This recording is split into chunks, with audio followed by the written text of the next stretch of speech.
The river remembers everything. Tonight it would remember justice. Champagne bubbles rose like prayers in crystal glasses, while Solomon Washington's calloused hands gripped the oars of Master Edmund Hartwell's finest boat.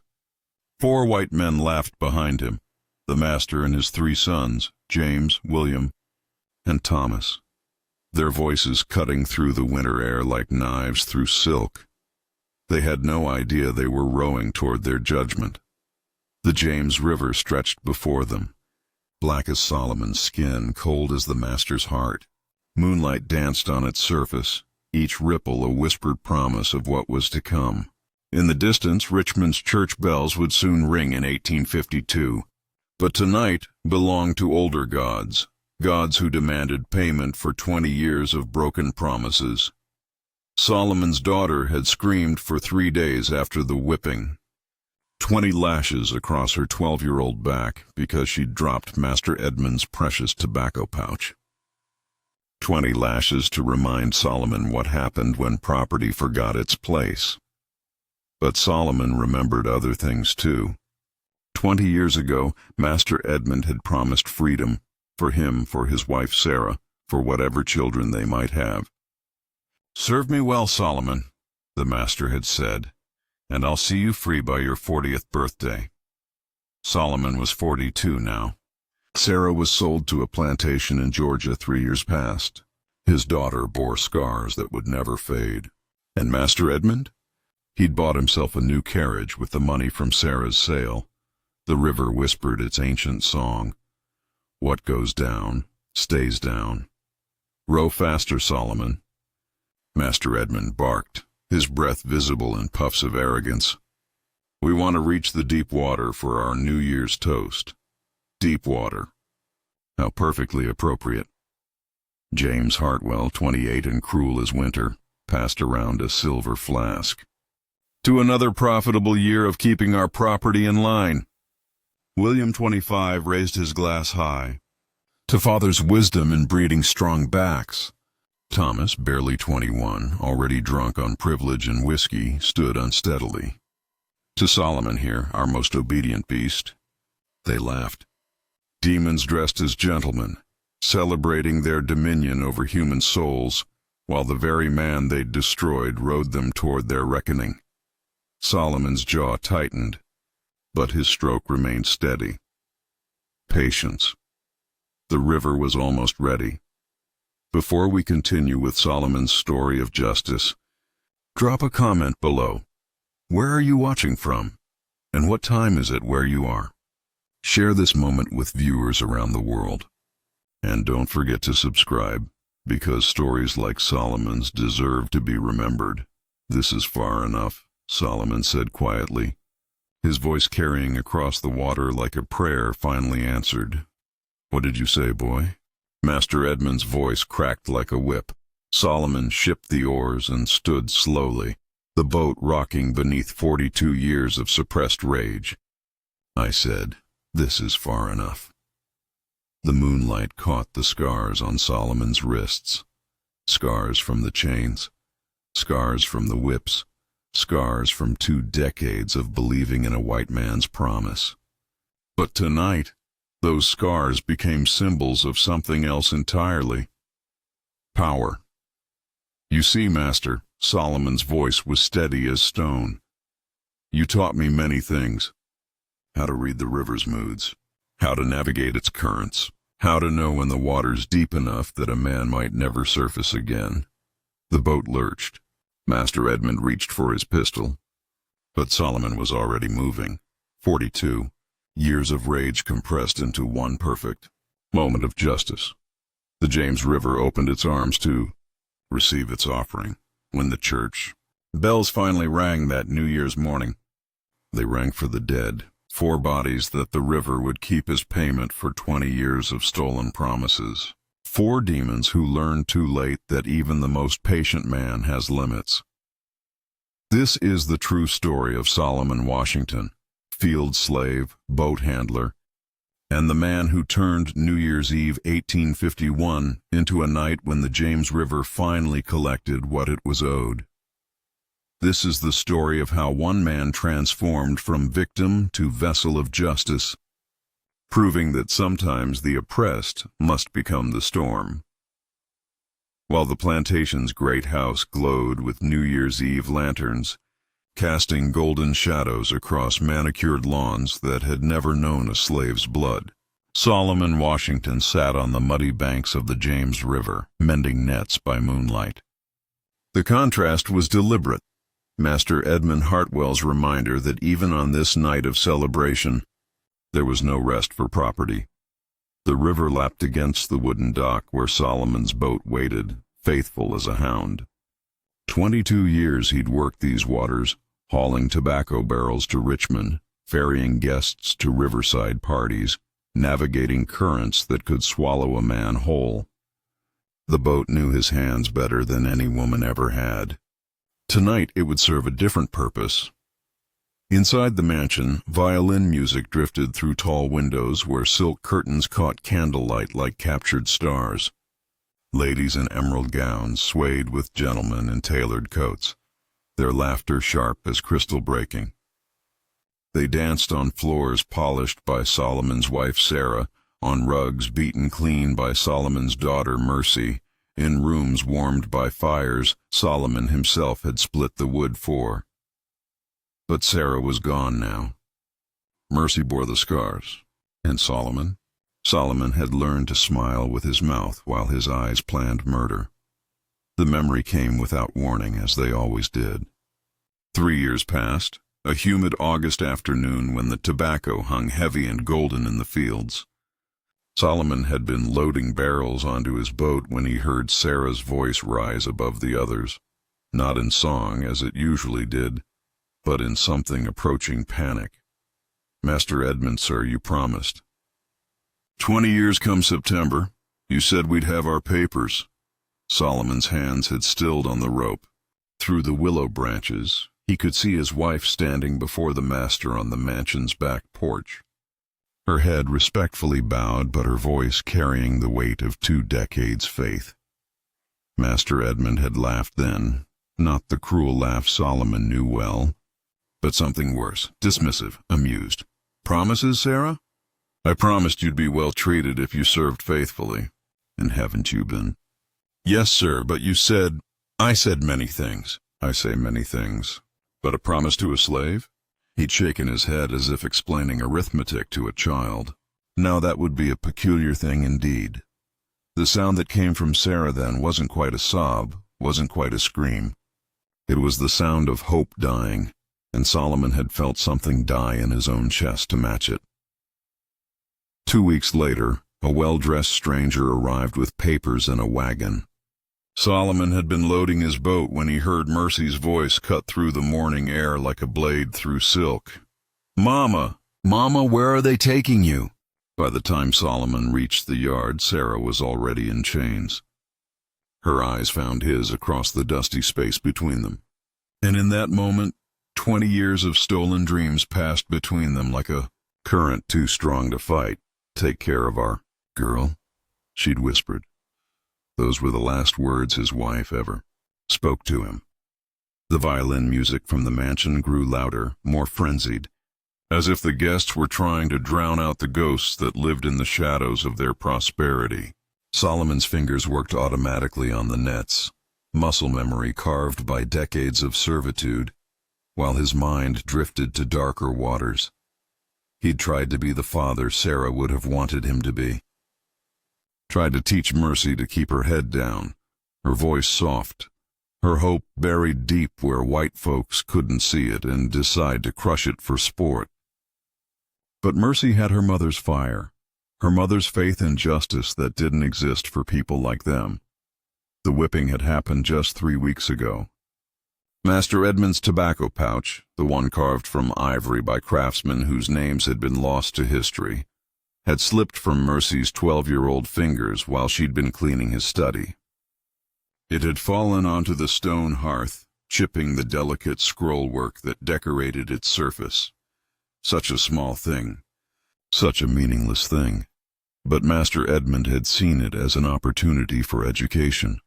Not just for Mercy, But for every slave on the plantation who might be watching, might be thinking that December promises of emancipation could be trusted, Solomon had been forced to hold his daughter's hands while Thomas Hartwell, barely 21, and drunk on the power that flowed through his veins like poisoned blood, brought the whip down across her narrow back. 20 lashes, one for each year Solomon had believed in white man's promises. Mercy hadn't cried. Not once. She'd bitten her lip until it bled, stared straight ahead with eyes too old for her face, and when it was over, she'd looked at her father with something that broke his heart completely. Understanding. The river knew all their secrets now. Every tear Sarah had shed into its waters while washing clothes, every drop of Mercy's blood that had fallen onto its banks, every prayer Solomon had whispered into its depths, begging for deliverance that never came. Tonight, the James River would finally answer those prayers. From the mansion, champagne corks popped like miniature cannons, celebrating another year of prosperity built on human misery. Master Edmund's voice boomed across the yard, calling for his boat to be prepared. He and his sons wanted to watch fireworks from the water, he said. Wanted to toast the new year from the river that had made their fortune possible. Solomon stood slowly, his joints protesting 42 years of hard labor. The nets fell from his hands, forgotten. In the distance, church bells began their midnight countdown. 10, 9, 8. Marking not just the end of one year, but the end of Solomon's long patience. He walked toward his boat with the steady gait of a man who had finally found his purpose. The moon watched from above, weary witness to centuries of injustice, but tonight it would see something different. Tonight it would watch the oppressed become the storm. Solomon stared at the river's dark surface, but saw his wife's face in the rippling water. Saw his daughter's scars written in moonlight across the waves, and somewhere between one heartbeat and the next, between the old year and the new, he stopped being human. He became justice itself. Solomon tested the boat's balance on the riverbank, his weathered hands reading the wood like scripture. The vessel rocked slightly under his touch.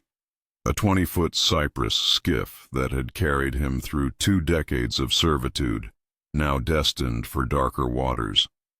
He pressed his palm against the hull, feeling the grain beneath layers of river-smooth wear, and murmured to the currents like a man reciting names of the dead. Sarah. He whispered to the gentle lap of water against wood. Mercy. The river answered with its ancient voice, promising what the law never would, justice measured in fathoms. For 3 weeks now Solomon had been preparing, not with the frenzied urgency of desperation, but with the methodical precision of a man who understood that revenge, like the river itself, required patience and perfect timing. Every morning before dawn, while the plantation still slumbered in its cocoon of privilege, he would slip down to the water's edge and study the James River's moods. December's currents ran swift and cold, swollen with winter rains that had fallen upstream in the Blue Ridge Mountains. Solomon knew every eddy, every shallow, every place where the bottom dropped away into darkness that could swallow a man whole. He'd learned these waters as a boy, taught by old Moses, the plantation's previous waterman who'd whispered secrets of navigation between the crack of overseers' whips. River got its own mind. Boy, Moses had said, his voice carrying the weight of 60 years on these waters. Learn to listen, and it'll carry you safe. Try to fight it, and it'll take you down to where the catfish grow fat on drowned men's bones. Tonight, Solomon planned to feed the catfish well. He'd memorized the Hartwell sons' routines with the same attention he'd once devoted to reading weather patterns.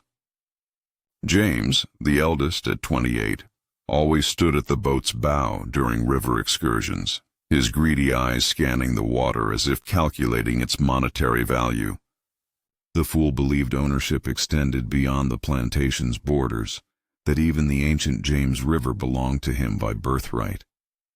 He would lean forward over the water, pointing at distant shores and proclaiming which parcels of land he'd purchase once his inheritance came through. That forward lean would be his undoing. William, 25 and mean as a water moccasin, preferred the middle seat where he could bark orders at Solomon while remaining safely away from the water's edge. He'd learned cruelty at his father's knee, perfecting the art of inflicting maximum humiliation with minimal effort. William was the one who'd held Mercy's arms during her whipping, who'd whispered in her ear that this was what happened to uppity slave children who forgot their place. William's position in the boat's center would make him easy to reach when the time came. Thomas, barely 21 but already drunk on violence, always sat in the stern with his father's pistol displayed prominently across his lap. He fancied himself a marksman, a frontier hero born into the wrong century. But pistols were useless against a man who could tip a boat faster than Thomas could draw his weapon, and Solomon had been practicing that maneuver for weeks, timing it to the split second. The patriarch himself, Master Edmund Hartwell, was the most dangerous because he was the most intelligent. At 53, he possessed the refined cruelty that came with decades of practice. Edmund had built his fortune on promises he never intended to keep, contracts written in hope and signed in desperation. He understood that the most effective chains weren't made of iron, but of false hope carefully cultivated and strategically destroyed. Edmund had promised Solomon freedom 20 years ago, not because he believed in justice, but because he understood that a slave with hope worked harder than one with chains. He dangled emancipation like a carrot before a mule, always just out of reach, always contingent on one more year of faithful service. One more perfect harvest, one more demonstration of absolute loyalty. But Edmund's greatest sin wasn't his lies, it was his laughter. The way he'd chuckled when Sarah begged him to honor his promise. The sound of a man genuinely amused by the notion that a slave might expect honesty from her master. That laughter had echoed in Solomon's ears every night for 3 years, growing louder with each passing season until it became the rhythm of his rage. Solomon ran his fingers along the boat's gunwale, feeling where countless hands had gripped the wood during river crossings. Some of those hands had belonged to other slaves, transported to auction blocks in Richmond. Others had belonged to plantation guests, ferried to riverside parties where they'd drunk champagne and discussed the cotton market, while human beings were bought and sold like livestock. The boat had been complicit in all of it, carrying cargo both human and inhuman across waters that had witnessed centuries of suffering. But tonight it would carry something different. Tonight it would carry justice. He lifted one of the oars, testing its weight and balance. 22 years of rowing had shaped these pieces of ash wood into extensions of his own body. He knew exactly how much force was required to propel the boat forward, how to angle the blade to catch the current just right, how to use the river's own power to amplify his strength. More importantly, he knew how to use an oar as a weapon.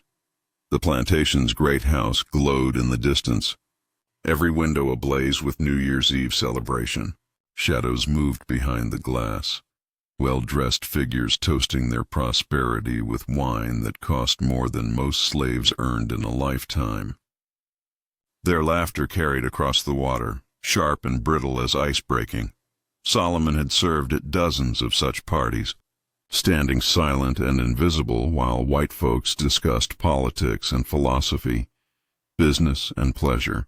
He'd learned their language, absorbed their assumptions, understood their weaknesses. They believed their slaves were simple creatures, incapable of complex thought or long-term planning. That belief would kill them. A church bell tolled in the distance, 9 o'clock. Still 3 hours until midnight, 3 hours until Master Edmund would call for his boat to be prepared for the traditional New Year's river excursion. Solomon used the time to make final preparations, checking every rope, testing every board, ensuring that when the moment came, everything would function perfectly. He thought of Sarah, probably shivering in some cotton field hundreds of miles south, wondering if her husband and daughter still lived. He thought of Mercy, asleep in the slave quarters with fresh scars across her back, dreaming dreams that would never come true as long as men like the Hartwells controlled her fate. But mostly, he thought of the river itself, ancient and patient, flowing toward the sea with the inexorable power of time itself. The James River had carried Spanish explorers and English colonists, had witnessed the birth of a nation built on the backs of stolen Africans. It had swallowed ships and secrets, dreams and nightmares, flowing always toward some distant justice that seemed as mythical as the sea monsters sailors claimed to have seen. Tonight, that justice would be neither distant nor mythical. Solomon lifted the boat's anchor, a chunk of iron that had held them steady through countless river trips. He tested its weight, remembering how old Moses had taught him to read the water's depth by the anchor's fall, how to feel through the rope when it struck bottom. "River don't lie," Moses had said. "Only people lie. River just is what it is. Life and death, blessing and curse, all mixed up together like blood and water." The final hour approached like a tide, inevitable and irresistible. Solomon took his position beside the boat, stance still as river stones, and began his vigil. He polished the boat's oar one final time, the ash wood smoothed by years of calloused hands and the sweat of backs that never got rest, a tool of labor about to become an instrument of justice, shaped by decades of oppression into something the Hartwells would never see coming. Solomon untied the boat at midnight, his fingers working the knots with the precision of ritual. The James River stretched before him, black water whispering names like litany: Sarah, Mercy, Joseph, Hannah, Moses, all the souls who had suffered beneath Hartwell hands. The current tugged at the hull, eager and hungry, as if the river itself had been waiting 20 years for this moment. Church bells across Richmond County tolled the new year, their bronze voices carrying across water that had swallowed centuries of secrets. But tonight the river would keep no secrets. Tonight it would speak in drowning men's screams. "Bring the boat around, Solomon!" Master Edmund's voice cut through the night air, sharp with champagne and entitlement. "We want to toast 1852 from deep water." The four Hartwell men stumbled down the moonlit path to the dock, their evening clothes wrinkled from hours of celebration. Master Edmund led the procession, his silver-headed cane tapping against wooden planks like a funeral drum. Behind him, James clutched a bottle of French wine.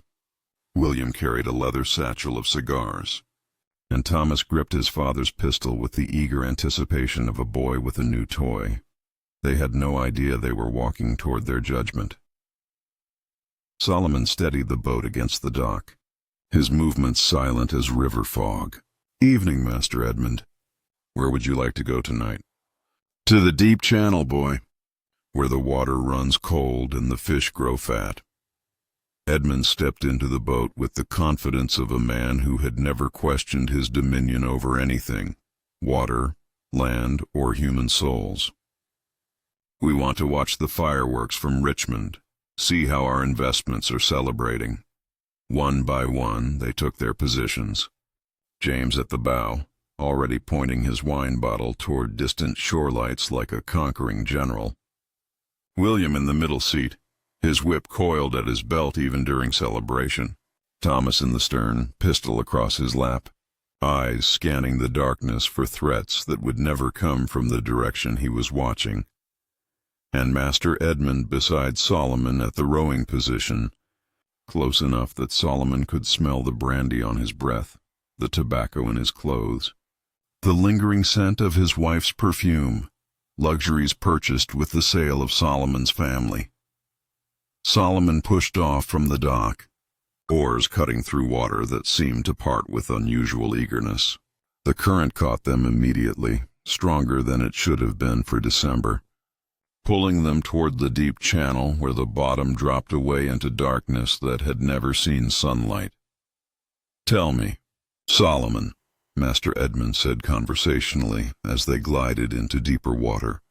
Do you ever think about freedom? The question hit like a physical blow. Solomon's hands tightened on the oars, but his stroke remained steady. No, sir. I think about serving you and your family. Good answer. Edmund chuckled, the same laugh that had haunted Solomon's dreams for 3 years. Because you see, some slaves get ideas above their station. Start believing promises that were never really promises at all. Wouldn't want you to make that mistake, the river whispered agreement, currents growing stronger as they approached the deep channel. Solomon felt the boat's movement change, the way the hull rode higher as the bottom fell away beneath them.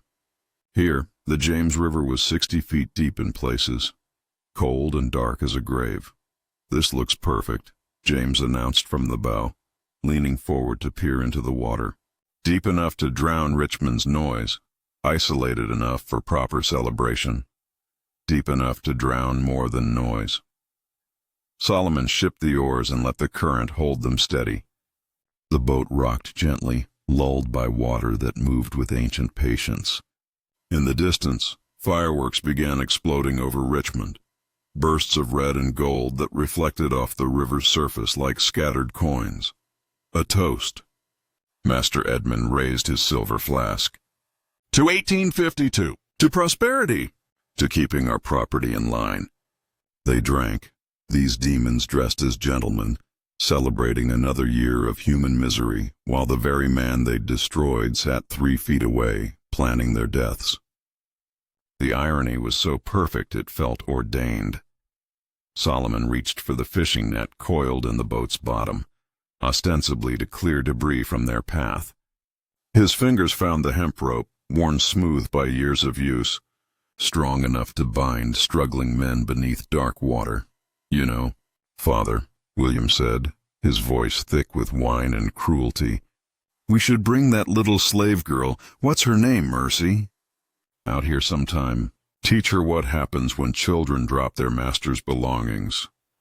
The name hit Solomon like lightning. In that instant, 20 years of suppressed rage concentrated into pure lethal purpose. The river seemed to surge beneath them, as if responding to his fury. Mercy's learned her lesson, Solomon said quietly, his voice carrying across the water like a promise of storms. Has she now? Thomas leaned forward, pistol glinting in the moonlight. Because I think she might need another reminder. 20 lashes wasn't nearly enough for... The boat lurched. Solomon had shifted his weight with the precision of a man who knew these waters better than his own heartbeat. The vessel tilted sharply to port, sending Thomas scrambling for balance, his precious pistol clattering across the deck. What the hell? James spun around, wine bottle slipping from his grasp to shatter against the boat's bottom. But Solomon was already moving. 22 years of river knowledge compressed into explosive action. He lunged forward, the fishing net uncoiling in his hands like a striking snake. The hemp rope caught William around the chest, jerking him sideways as Solomon yanked with all the strength built from 2 decades of hard labor. William's scream cut across the water as he toppled overboard, the net dragging him down into darkness that swallowed sound and struggle alike. His body thrashed once, twice, then vanished beneath the surface as if the river had simply opened its mouth and swallowed him whole. William! Master Edmund reached for his son, but Solomon was already there, oar in hand, the ashwood whistling through air to connect with Edmund's skull with a sound like thunder cracking. The master crumpled, blood streaming from his scalp to mix with river water already flooding the boat's bottom. Solomon had holed the hull with his knife while the others drank their toast, and now the James River was claiming its due with hungry efficiency. James tried to leap for the distant shore, but Solomon caught his ankle, fingers closing like iron manacles around bone and sinew. The heir to the Hartwell fortune had time for one terrified scream before the current seized him. dragging him downstream toward rapids that would dash his greedy skull against river stones worn smooth by centuries of similar justice. Thomas had found his pistol, was raising it with shaking hands, but the boat's deck was already awash, tilting at impossible angles as the river poured through the hull's wounds. His shot went wide, the ball splashing harmlessly into water already crimson with his family's blood. Solomon smiled then, the first genuine smile to cross his face in 3 years. "Your turn, boy." The boat rolled completely over, dumping Thomas into water so cold it stopped his heart before he could draw breath to scream. The current seized him like invisible hands, dragging him down toward the channel's deepest point where catfish waited with mouths wide as caverns. Only Master Edmund remained, clinging to the overturned hull with fingers already blue from cold. His eyes found Solomon's across the dark water, and in them was something Solomon had never seen before: fear of a black man. "Please," Edmund gasped, river water filling his lungs with each word. I'll give you papers. Freedom. Anything." "You already promised me freedom," Solomon said, his voice carrying the weight of 20 years' patience finally spent. 20 years ago. Remember? Understanding dawned in Edmund's eyes. Not of justice, but of consequences finally arriving to collect their due. His grip on the boat weakened, fingers too numb from cold to maintain their hold. "This is for Sarah," Solomon whispered as the master's head went under. The river closed over Edmund Hartwell like a blessing, carrying away the last of a family that had built their fortune on broken promises and human misery. Silence settled over the water, broken only by the distant sound of Richmond's celebration and the gentle lap of currents against the riverbank. Solomon swam to shore with strokes strong and sure, pulled by water that seemed eager to deliver him safely home. Behind him, the overturned boat drifted downstream like a coffin, carrying no passengers toward whatever judgment waited in deeper waters. He stood on the muddy bank as dawn began to break over Virginia, watching the James River flow toward the sea with its burden of justice finally delivered. The water ran clear and clean, purged of the poison that had corrupted its shores for 2 decades. Somewhere downstream, searchers would find 4 bodies in the coming days. They would speak of tragic accident, of treacherous currents and December's deadly cold. They would never suspect that the river itself had risen up to claim what was owed, using Solomon's hands as its instrument and his boat as its altar. The church bells tolled 6 times, marking the new day. Solomon turned toward the slave quarters where his daughter waited, where other families still dreamed of freedom that might actually come true now that the Hartwells were feeding fish in the deep channel. The James River flowed on toward the sea, carrying secrets and justice in equal measure, its ancient voice whispering names like Litany, Sarah, Mercy, Joseph, Hannah, Moses, all the souls who could finally rest, knowing the river had claimed its due. Dawn broke over the James River like forgiveness, painting the water in shades of gold and crimson that matched the blood still staining Solomon's clothes. He sat on the muddy bank where he'd pulled himself from the current hours before, watching the sun climb above Virginia's horizon, with the calm acceptance of a man who had finally completed his life's work. The plantation's alarm bells had been ringing, for an hour now, frantic. Bronze voices calling across the countryside, summoning neighbors and searchers to hunt for the missing Hartwell men. But Solomon made no attempt to run. Where would he go? Freedom had never been a place you could reach by running. It was something you carried inside, something you claimed for yourself when the moment was right. He'd claimed his freedom in the deep water, 4 fathoms down where the James River kept its secrets. The sound of horses reached him first, hoofbeats drumming against hard-packed earth like heartbeats in a dying chest. Then came the voices of white men calling orders, organizing search parties, demanding answers from slaves who had learned long ago that the safest answer was always, "I don't know." "Master?" Solomon didn't turn when Sheriff Matthews and his deputies crested the hill behind the slave quarters. He kept his eyes on the river, watching morning light dance across water that looked innocent as a baptismal font. Only he knew what lay beneath that placid surface, what justice the current had carried downstream in the dark. Hours before dawn, Solomon, Washington. Sheriff Matthews's voice carried the authority of law that had never protected people who looked like Solomon. "Stand up and turn around." Solomon complied with the fluid grace of a man who had spent his life responding to white voices. But when he turned to face his captors, his eyes held something they'd never seen before in a slave's gaze: complete and utter peace. The sheriff's face paled as he took in Solomon's appearance, clothes torn and river-soaked, mud caked beneath his fingernails, and most telling of all, the absence of fear that should have lived in any slave's eyes when confronted by armed white men. "Where are the Hartwells, boy?" Solomon's gaze drifted back to the river, where early morning mist rose from the water like the ghosts of drowned men. "The river knows."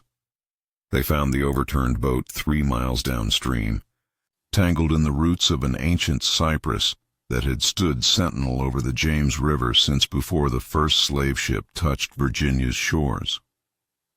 The hull bore obvious signs of damage, holes too precise to be accidental, too deliberate to be explained by rocks or debris, but they never found the bodies. The James River had swallowed the Hartwell men completely, carrying them down to depths where sunlight never reached, where catfish grew fat on the bones of oppressors, and the current sang ancient songs of justice finally served. The trial lasted 3 days. Though everyone knew the outcome before the first witness took the stand, Solomon sat in Richmond's courthouse with his hands chained, listening to testimony that painted him as everything from dangerous radical to simple-minded savage, depending on which lawyer was speaking. He never responded to questions, never defended his actions, never showed the slightest remorse for ending 4 lives that had destroyed so many others. But on the final day, when Judge Harrison asked if he had any last words before sentencing, Solomon stood with the dignity of a man who had found his purpose and fulfilled it completely. "Your Honor," he said, his voice carrying across the packed courtroom like river current over stone, "I served Master Edmund Hartwell faithfully for 20 years. He promised me freedom, promised my family safety, promised justice that never came. So I learned to deliver justice myself." The courtroom erupted in shocked murmurs, but Solomon continued, his words flowing like the river that had claimed his victims. "You'll hang me for drowning 4 white men. But how many black souls did they drown in sorrow? How many children did they sell away from their mothers? How many promises did they break? How many scars did they carve into flesh that never healed?" Judge Harrison banged his gavel, demanding order, but Solomon's voice rose above the chaos like a river in flood. "I regret nothing. The James River knows justice when it sees it, and every slave who works these waters will know that sometimes the current runs toward freedom. If you're willing to pay the price." They hanged him on January 15, 1852, from a gallows erected beside the same James River that had swallowed his enemies. Solomon walked to his execution like a boatman walking to his river, steady, purposeful, unafraid of the depths that awaited. A crowd of nearly 1,000 gathered to watch, including dozens of slaves who had been brought to witness what happened to those who raised their hands against white authority. But as the noose tightened around Solomon's neck, something unexpected happened. He smiled, not with bitterness or madness, but with the profound satisfaction of a man who had lived to see justice done. His last words, carried across the crowd by the morning wind, would be repeated in slave quarters from Richmond to the sea. The river remembers everything. and now it remembers freedom. Within days of his execution, Solomon's story began flowing along the James River like current itself. Slave boatmen whispered his name to their sons while teaching them to read the water's moods. House servants shared his tale during stolen moments between chores. Field hands sang coded songs that carried his legend from plantation to plantation, each verse adding new details to the mythology growing around the man who had drowned his masters and died without apology. They called him River Solomon, the boatman's justice, the man who made the James run red. Children born into slavery learned his name before they learned to walk, and grown men who had never owned so much, as the clothes on their backs found courage in the knowledge that one of their own had claimed the ultimate freedom, the right to choose who lived and who died. The James River itself became a symbol of resistance, its currents carrying more than boats and cargo. Every slave who worked its waters knew they followed in Solomon's wake, that the river had tasted the blood of oppressors and found it sweet. When runaways sought passage north, they remembered that these waters had once delivered justice. When children were sold away from their families, their mothers would whisper prayers to River Solomon, asking him to guide their babies to safety. The Hartwell plantation was sold within a year, its new owners unable to find slaves willing to work the cursed ground where 4 white men had vanished into the river. The great house stood empty for decades, slowly crumbling while the James River flowed past its foundation, carrying Solomon's story toward the Chesapeake Bay and the vast ocean beyond. Even now, more than a century later, river guides tell tourists about the ghost boat that sometimes appears on foggy nights, rowed by a figure who sits straight and proud at the oars. Fishermen report hearing voices in the current, whispers that sound like names being called across dark water. And children who grow up along the James River still learn that some currents run deeper than others, carrying stories of justice that refuse to be forgotten. Solomon Washington proved that freedom isn't something you're given, it's something you take. He showed that the oppressed can become the storm, that rivers remember everything, and that sometimes the only way to claim your humanity is to make your enemies remember theirs was never guaranteed.